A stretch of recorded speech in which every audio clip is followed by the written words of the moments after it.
we've all watched too many, and I should say, boring, trashy, and, frankly, annoying Disney movies, where the protagonist's dad is seen as the ultimate role model, strong, wise, and always ready with the perfect advice.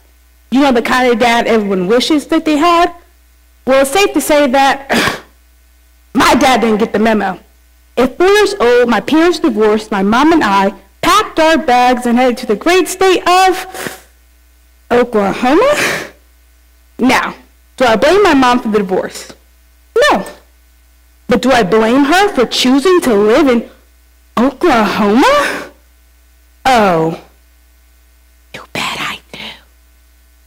Looking back on the roller coaster of my life, I have come to not one, but 2 realizations. 1, my mom's a true blue hillbilly.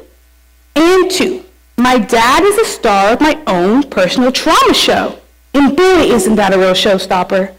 When we think about the term daddy issues, we often imagine it as something overly sexualized with the word daddy, or assume meaning having an absent father.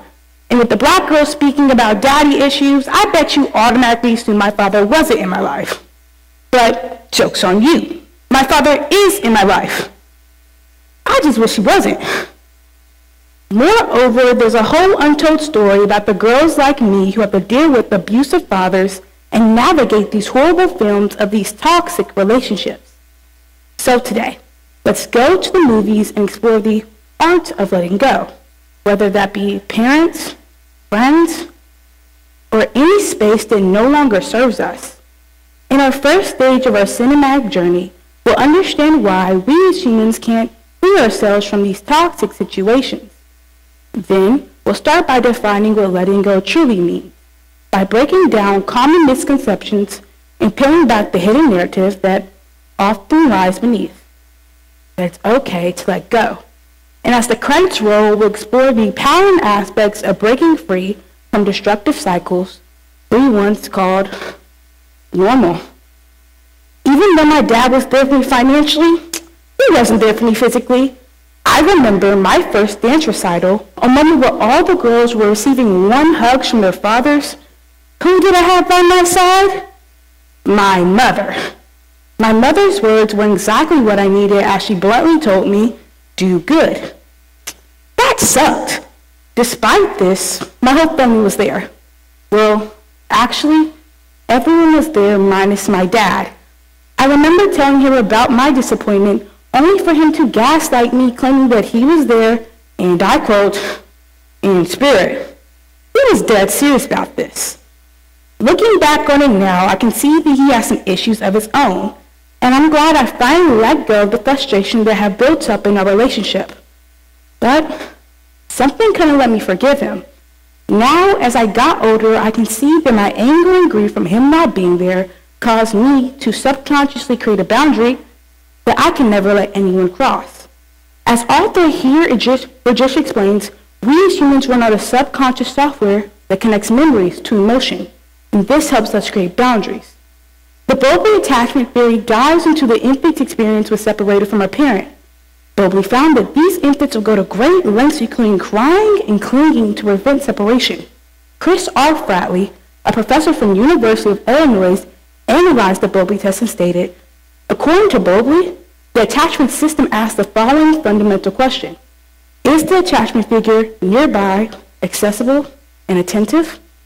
If the child perceives the answer to be yes, he or she feels loved, supported, and behaviorally is likely to be sociable.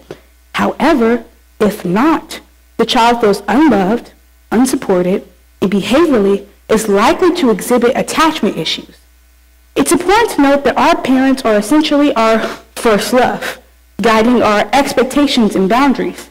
It's weird because we can't pick our parents, but what they give us is what we subconsciously expect. So when we get older and we think about who we should keep in our lives, why do we choose to keep drains? When we think about the idea of letting go, it often revolves around holding an object and releasing it. However, simply grabbing onto an item and releasing it is stupid. Imagine, for instance, I'm holding a 50-pound weight all day, every day. Even though the gym bros do it every day, holding the weight for me will be a taxing toll on my mental, physical, and even emotional well-being. Well, this analogy applies universally, extending to everything and everyone in our lives. As author Jennifer Lichter puts it, emotional attachment refers to the feeling of closeness and affection to help us sustain meaningful connections over time.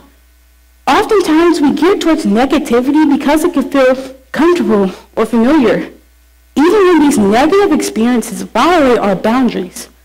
This is because of societal pressures that encourages us to maintain connections with people who may not genuinely belong in our lives.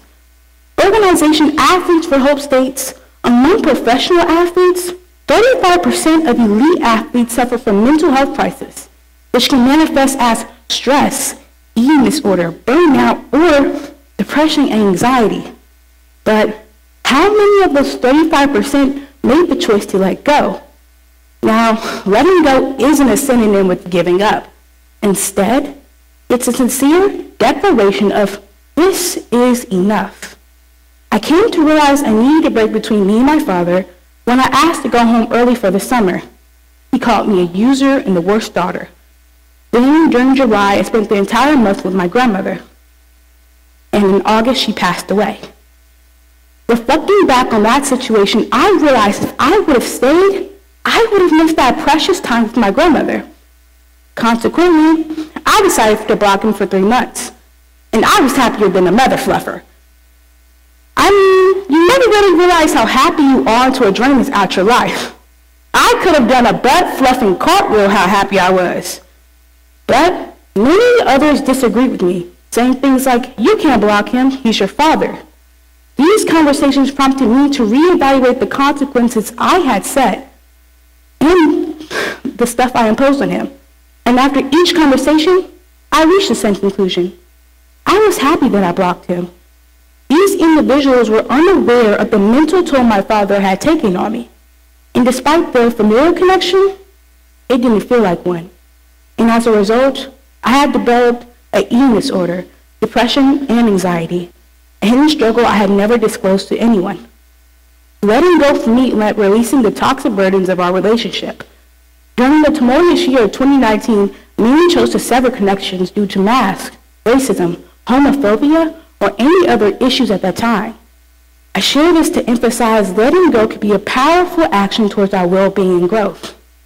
But the process of me letting go was difficult, though. From the time my grandmother died to when I blocked my father was a whole year because I had to start the process of detachment. Now, whoever said detachment is easy lied to everybody and their mama.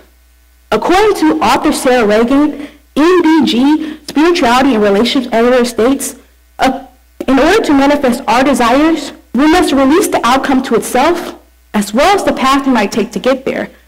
This means we cannot detach if we are scared about the repercussions that follow. You are the person you have to live with for the rest of your life. And if you choose to make yourself miserable because you do not limit something or someone's access to you, then you are the main drain in your own life. Bottom line is, it's okay to let go.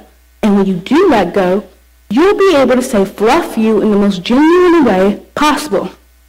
During fall break, I spent the time with my grad. And it was great. When you let go, you not only give yourself a chance to grow, but that other person. Now, I'm able to say I had that happy movie ending I always wanted. Thank you.